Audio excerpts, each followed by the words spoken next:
Call to order this regular meeting of the Operations Planning Committee for Tuesday, October 21st, 2025. Thanks everybody for joining. I will go ahead and kick things off today. A few things for just what I would characterize are major Board of Selectmen topics at the moment.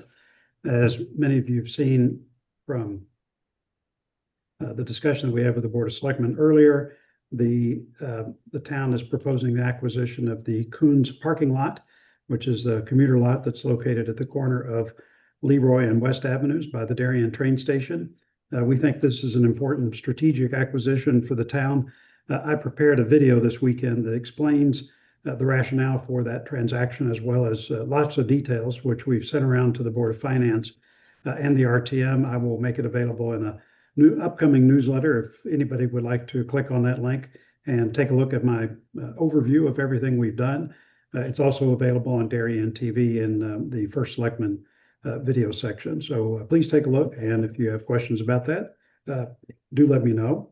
In addition, I am doing an update on my debt and finance presentation that I delivered to the RTM in February of this year. So we're going to have more information about where we stand as a town, as well as updates given the recent projects that we've taken on, from schools to Great Island to some other things, including the Kip Koons lot.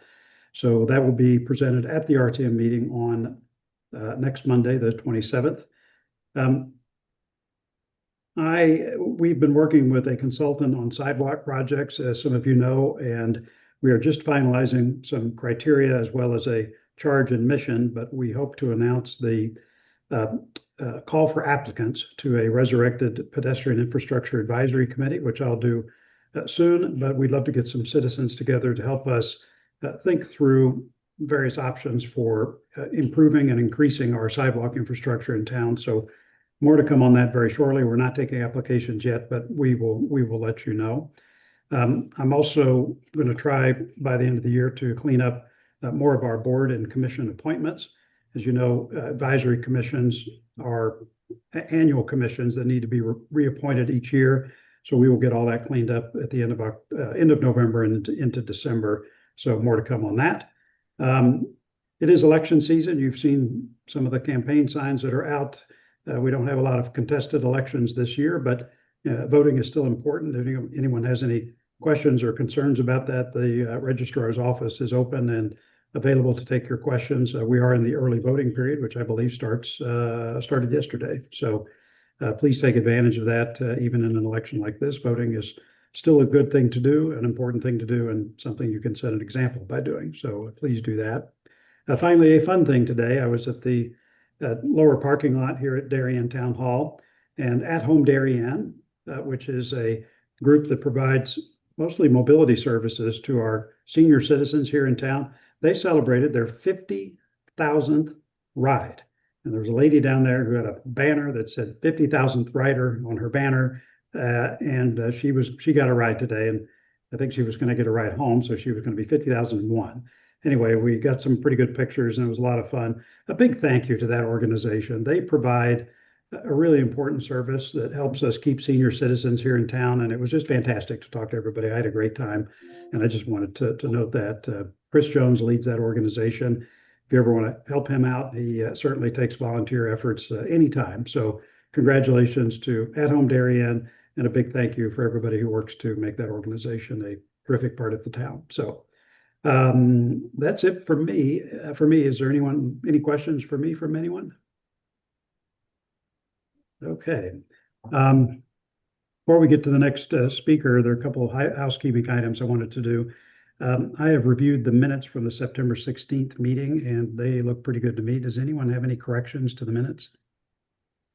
Okay, can I get a motion to approve the September 16th minutes? So moved. Okay, Seth moves. Any seconds? Jill seconds. All in favor? Okay. And Jill, terrific. The other housekeeping thing we need to do is to discuss and approve the 2026 meeting schedule. That was included in your minutes. OBC meetings are the third Tuesday of each month, except when it's on a school vacation day. So that's why April 21st is different. But the schedule looked fine to me. Just to note that as we did this year, all our meetings next year will be virtual by Zoom. and we will not have meetings in July and August. So I think this looks fine. Anybody have any comments on the schedule? Okay, motion to approve our OPC 2026 meeting dates. So moved. Seth moves, Steve seconds, all in favor? Okay, great. Aye. All right, that concludes housekeeping. Let's move on. Next is Board of Education, Jill McCammon. Jill. Hey, thank you. It's been a fun month around here too. This weekend, past weekend was the Pumpkin Carnival. Of course, as the Pumpkin Carnival often does, it was a beautiful day. Lots of kids out, lots of fun. And if you didn't have a chance to stop by this year, make sure you do it next year. It's a highlight of the year. Otherwise, as everybody knows, the Board of Education is working with an interim superintendent, Dr. Eric Byrne. We've had an excellent response to date from his meetings with parents, PTO groups, his staff, and his weekly communications. At our last meeting, we voted on the specifications for the type of superintendent that we would like to see in Darien. I encourage, we're very grateful, as I said in our last meeting, to everybody in the community who's been a part of that process. That includes a number of government officials, many members of our partner organizations, and as well as parents and other people in the community. We will, this next meeting, we've been very busy also negotiating the teacher's contract that happens every 3 years. And that is scheduled to be approved on Tuesday. So there's more to come on that. And lastly, our first meeting in October, the 7th, we had a long conversation about positive outcomes. Our recent student assessment data continue to be very positive, whether you're looking at test scores, AP testing, and et cetera. We're very proud of the results that we're seeing. Our improvements tend to be very incremental year over year, which is appropriate. We don't have a lot of areas where there needs to be a huge focus and growth. But a couple of things that we're very proud of. One are the outcomes for what are called our high need students. And those are students who may have an IEP or individualized educational placement, or sometimes also called special education. Our students who qualify for free and reduced lunch, or who are multi-language learners. And in that category, we saw a lot of improvement. Another highlight is our AP testing scores. We give a broad number of APs, and our students, over 95%, continue to score a 3 or higher. And so we're very proud that not only as the breadth of exams that we've been offering, but also the depth in terms of the number of students who take those exams have been increasing year over year, and our student performance stays high and even slightly improving. So a lot of things that we're proud of. We're in the midst of taking a look at our budget process and what works and what doesn't. We'll be launching a new budget calendar next meeting for this coming year.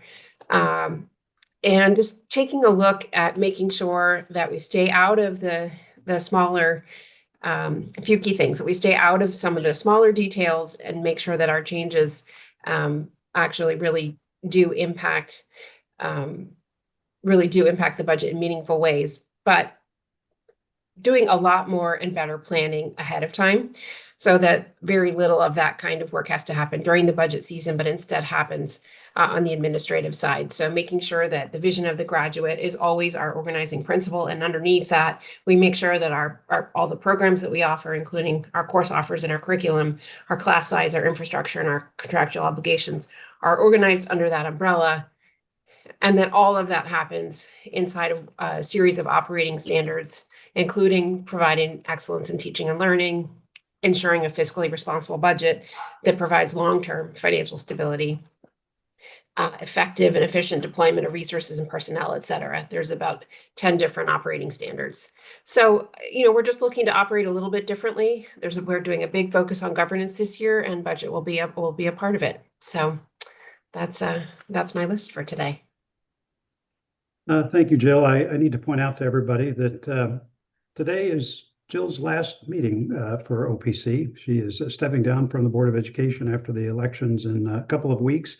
And I just want to take a moment to pass along my sincere thanks for everything she's done on the Board of Education, but more importantly, just the general example she sets as and has set as an elected official in this town. I don't think you could find someone who is more focused on her mission, more calm and focused under pressure, can deal with, I think, among the most complicated jobs in town, and to do it with good humor and always with a positive outlook for not just the town, but for our faculty, staff, parents, and students. It has been a real privilege to have you in this role and a privilege to count you as a friend. So thank you, Jill. Thank you, John. I would second that motion too. Jill does a great job. Thank you. Thank you very much for your service. Yeah, Hope you please come to all the meetings. So I like going out at the end of the meetings. exactly.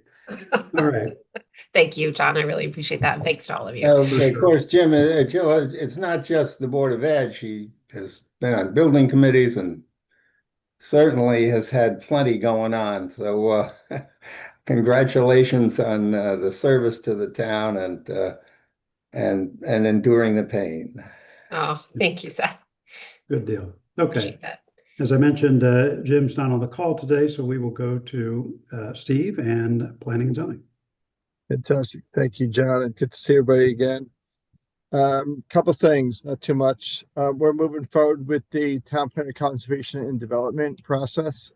We had the consultant come in last Tuesday and give us another presentation. That was a follow-up of our workshop that was held on September 4th. I think it went pretty well. We have to, I saw the consultant at another meeting after the fact that we want to start seeing what he's drafting for the document. So that's going to come forth probably next month. I have a sneaking suspicion we're going to get over the December break after Thanksgiving and be able to read it. I think it was last month, I did a driving tour with Hertz Media. One of the reporters from Hertz Media, the woman's name is Sandy Diamond Fox. And I took her around Darien for 2.5 hours. Showed her everything upside down and backwards. We also had a photographer there. They ended up doing a story on the Norotan Heights project, which has been in the planning process for about 15 years. And she was kind of floored about it, and the photographer there was kind of floored about it because everyone lived in Darien at one point in their life, or lived near Darien.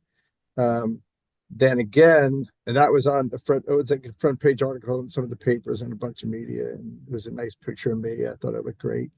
And then a bunch of pictures of stuff in town. You gotta throw that in there. I did actually frame the picture too. It's hanging on the wall. For you. Then after that, we had another tour of Darien. It was called a audit walk, I think is what it was. And that was started with Yvonne Klein, who was a former first selectman in town. She organized it. The media was there again.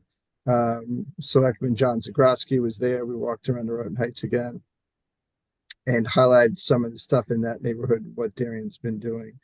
I think another article came out last week that was in Darien Times saying how the myth of Darien not having affordable housing and housing that's affordable is a myth. There's actually some truth to what we're doing here.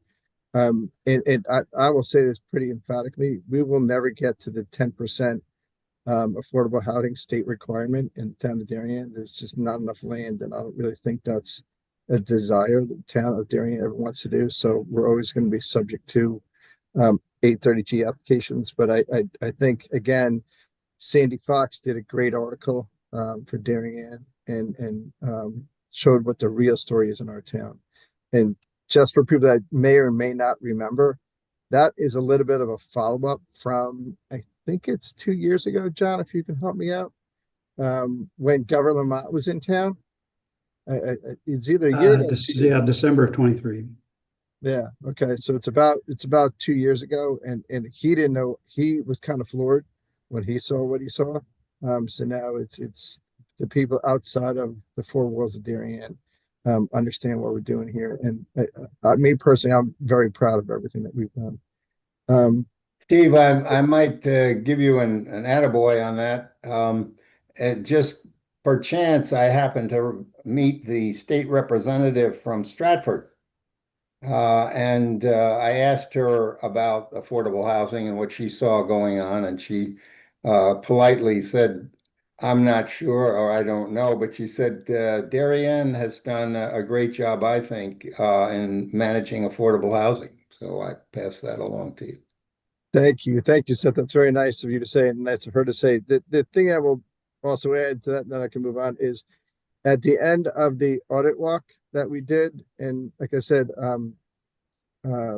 Tracy Morrow was there, some state reps there, Bob Duff was there. At the end of that walk, when the meeting ended, the city planner for the city of Danbury came up to me and said, "Will you please help me out in Danbury?" Give me his business card. And then the state rep for the town of Wilton, another woman came up to me and said, "Oh, will you please come up to Wilton? We'll have lunch and you help us out up in Wilton." So it's not me that does all this stuff. Maybe I'm the spokesman for the last couple of years, but it is definitely a group in town effort. But other people are watching, and I think they want to model what we do. Moving on to other stuff, Darien is a lot of Darien right now is being demolished.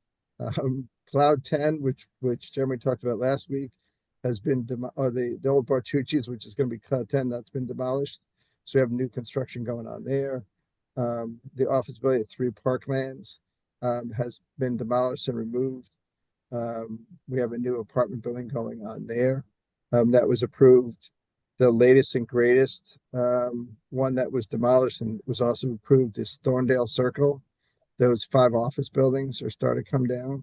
A lot of the tenants moved out about a year ago, and now 1 Thorndale Circle, which you can see from I-95, is being stripped to the steel. That's Trammell Crow, which is another national developer that's similar to Federal, is doing that. And they just go. When they get their approvals and they close, I think they closed the middle of September on the site. It might have been August. They, don't need financing. They go. So you'll see that one going.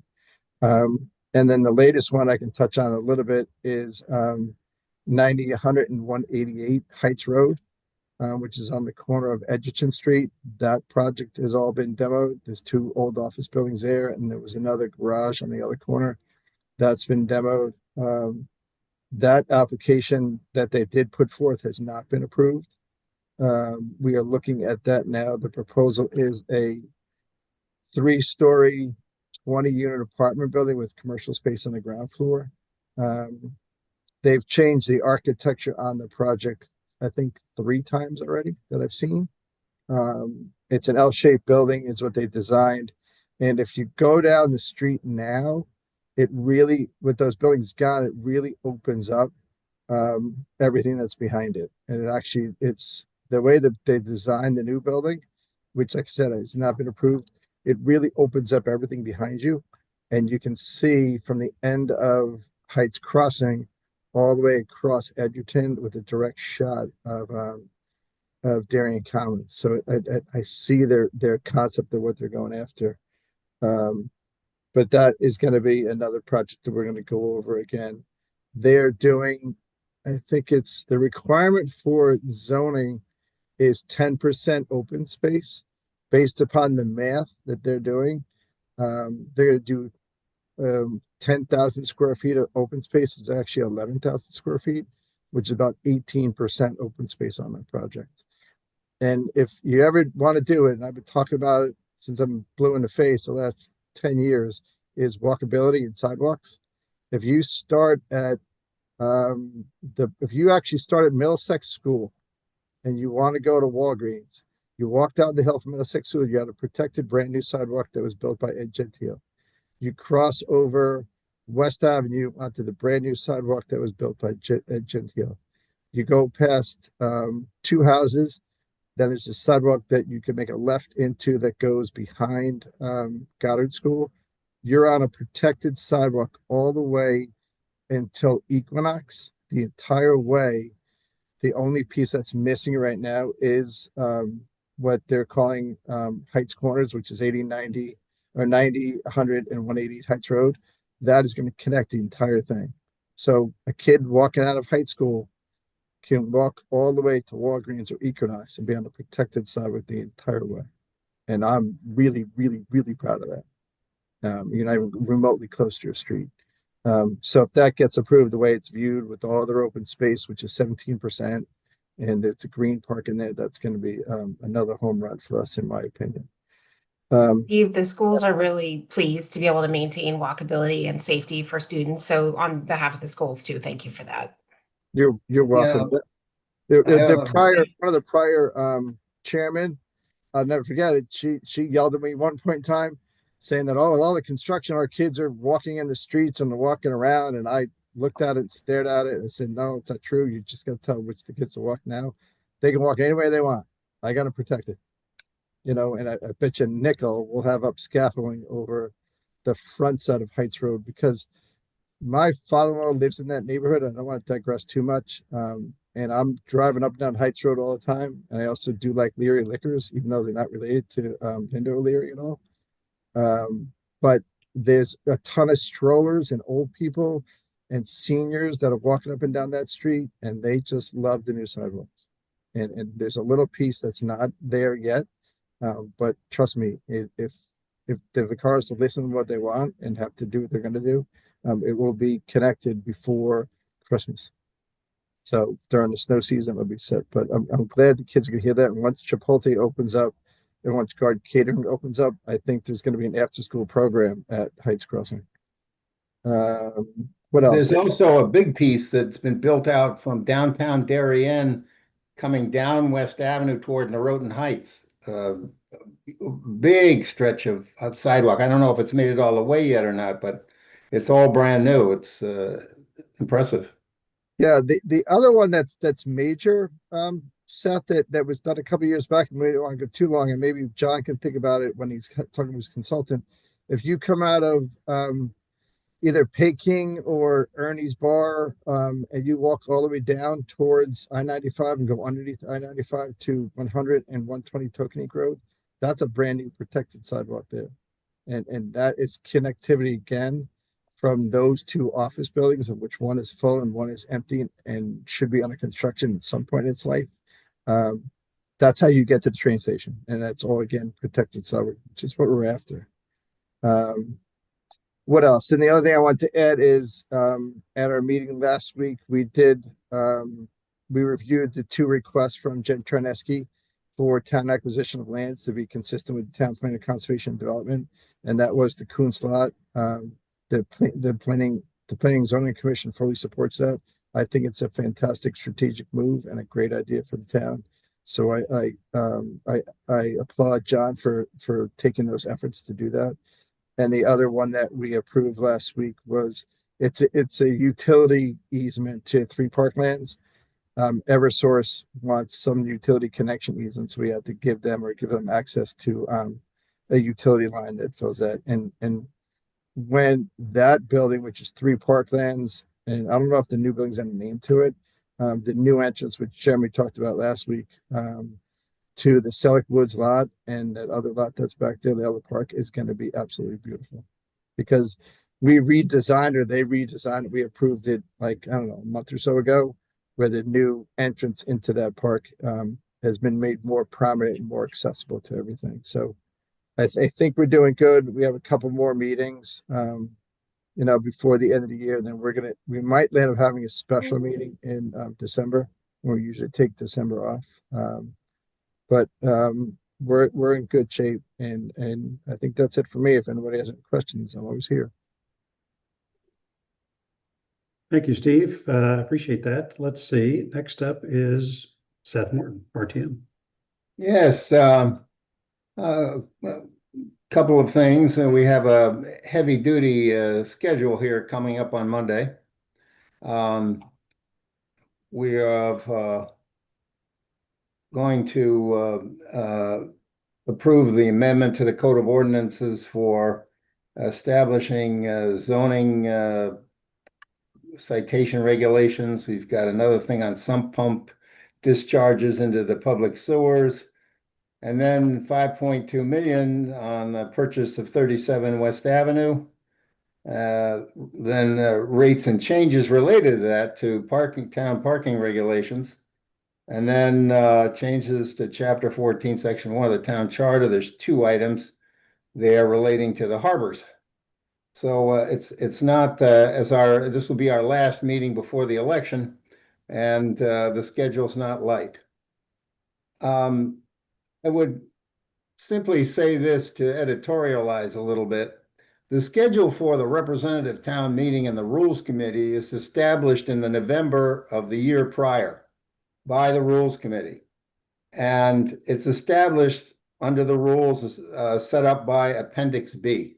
So it's not something where the rules committee sits down and puts together an agenda and says, well, let's pick a few dates here when we're going to get together. So when you're planning to have something appear before the RTM, it's real important to get it before the rules committee. So because the rules committee sets the agenda for the RTM. And so you want to take a look at what the calendar says, because the meetings actually are going to happen on those dates. And if it really gets to be an issue, if the rules committee votes an agenda, and then I have to stand up there in front of the RTM and amend the agenda on the fly. The RTM doesn't appreciate it, as I heard the other night in the rules committee. So I pass that along to you. It makes planning a little something that you have to do carefully in order to meet the calendar schedule, which is set up. We try not to call special meetings of the RTM because it involves 100 people. And if you think they get a little testy when you change the agenda on the fly, try a special meeting sometime. It's got to be something that's pretty important and pretty critical that's come up and has to be taken care of. So I pass that along to you. We are going to add an address this time around, coming up on Monday, from our first selectman to talk about town funding, which I think is, very timely. Let's put it that way. So it's my bad that I didn't get into the rules beforehand. That was an oversight on my part, so I'm sorry about that. If it is an inconvenience for the RTM, I'm happy to do my presentation as a video and just send a link. So I don't want to upset your meeting cadence by coming in at the last minute like that. So either way. Well, when it's the first selectman, and we're talking about something which is current, very current, town funding, I think definitely you should be before the RTM in person. And so I will, without objection, ask to add your presentation to the agenda.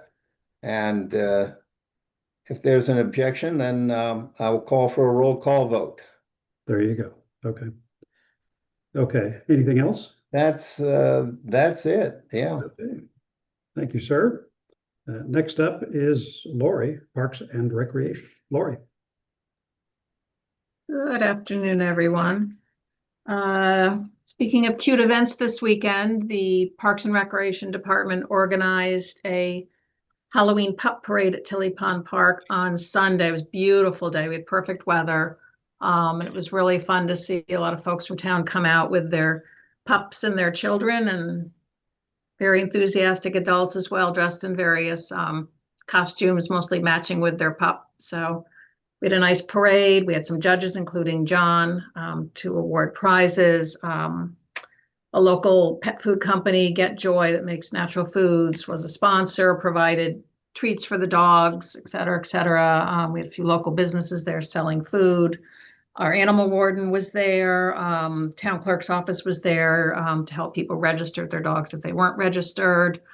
There was the weight of a very large pumpkin, which I don't think I heard, John, what the weight was. I don't know if you did, but it was 895 pounds. That sounds about right. And then another gal carving a pumpkin that was 100 and something pounds. So it was just very nice family activity. There's a big spider on top of the gazebo that I think will stay there through Halloween if you haven't been over or seen the spider.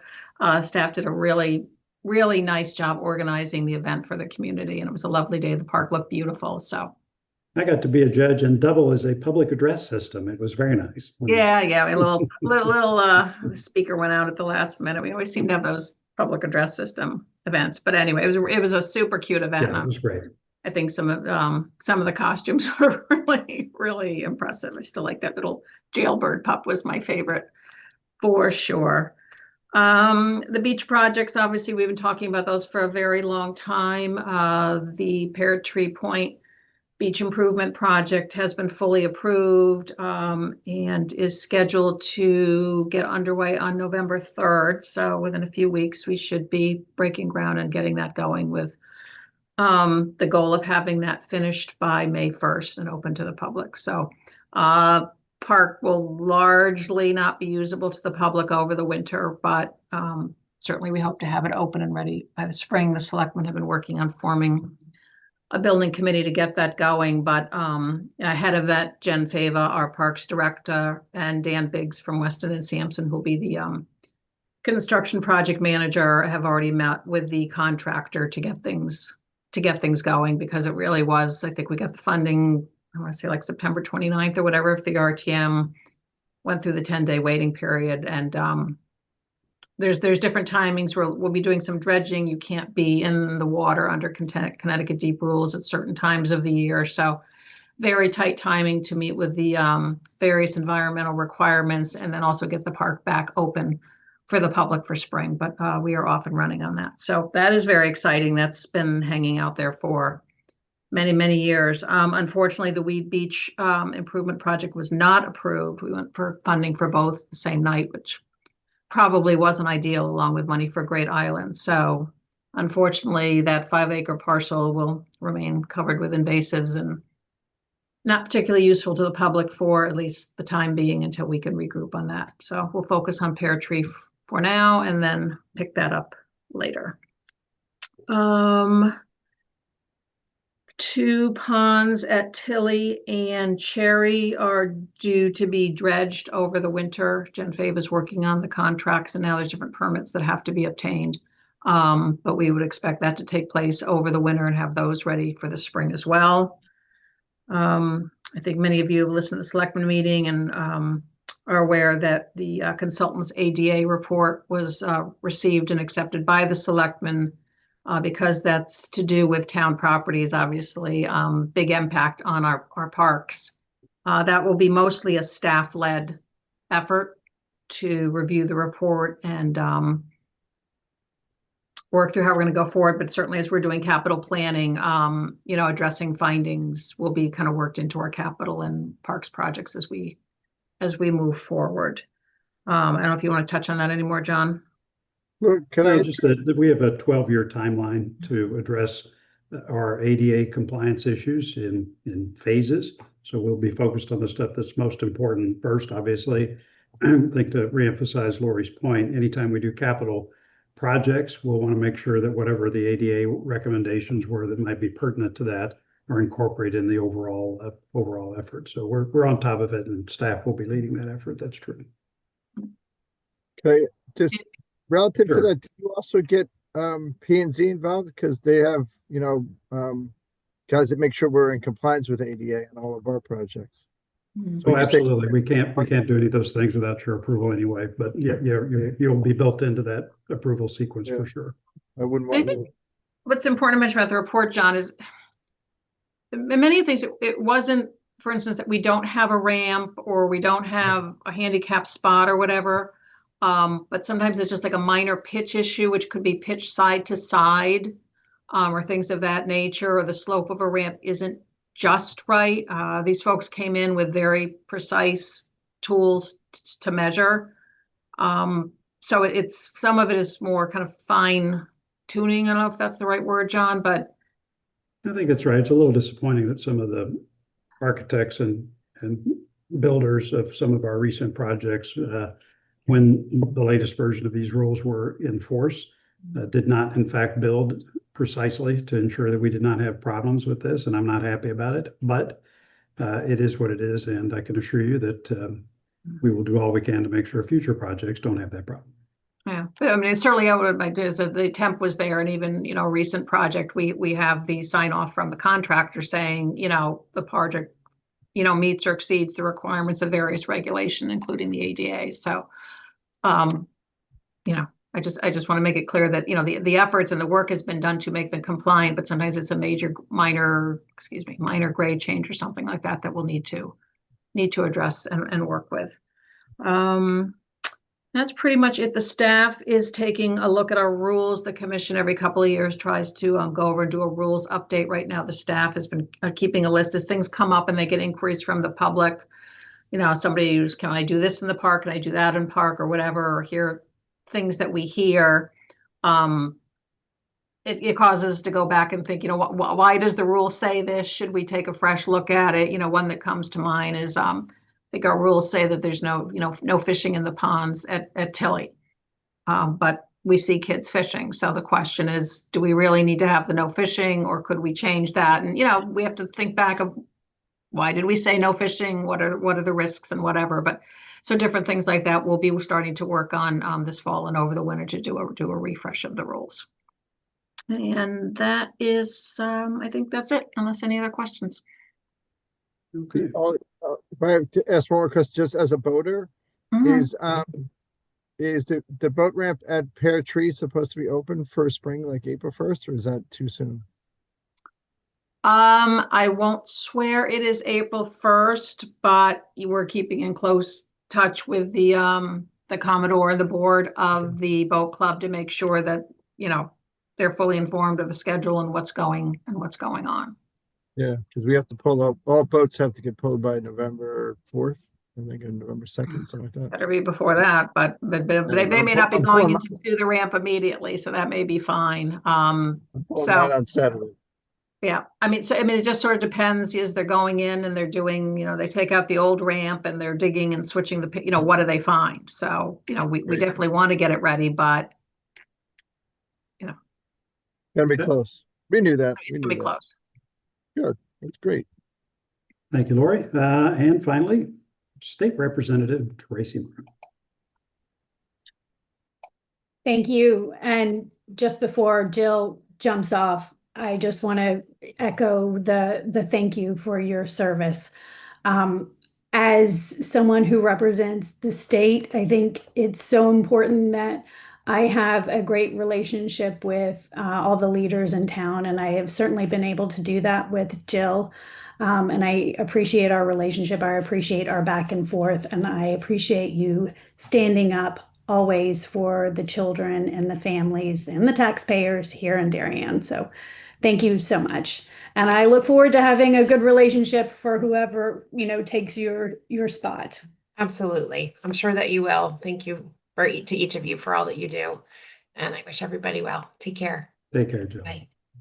On that note, so obviously I'm not in session, so there's not too much to say, but state government does move forward even though we're not in session. And as part of the, you know, ranking on the Energy and Tech Committee, I've been in and out of discussions with, we now have new PURA regulators that have been appointed. So statutorily, we have to have 5 regulators. There has been 3 there, and we had Marissa Gillette, who resigned because there was a lot of maybe shadiness going on.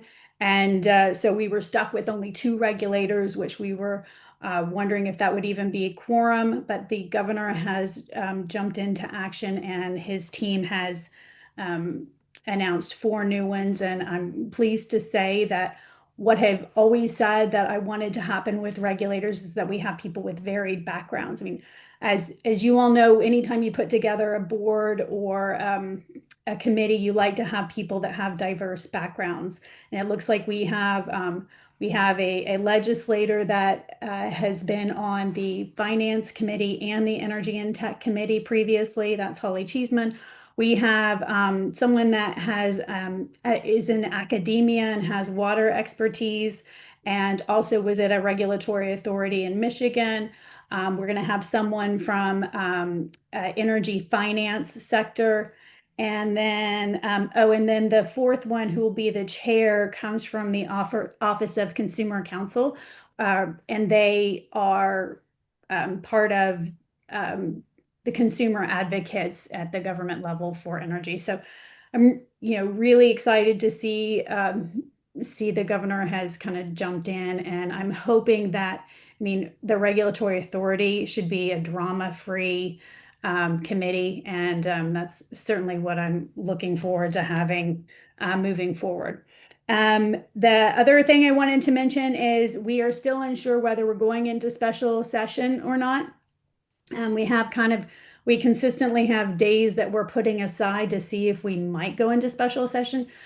What would make us go into special session for sure is if there is some sort of gap in the funding we see from the federal government that we need to legislatively help out. That has not happened. So at this moment, it doesn't seem like there's apprehension, certainly from the governor's office, to go in. So we'll see what happens. The other thing that I think, particularly down in our neck of the woods that we're concerned about is if we go into special session, are we going to see a housing bill again? And I just got an update from our ranking member on housing, Tony Scott. The Republicans haven't seen a bill yet, a new bill from housing. So I don't know if it's different than 5002 or not. My understanding is that the governor's office and the Democrat legislative leaders are still in conversation. So I will obviously let you guys know when I hear something new on that, but that is my report for today.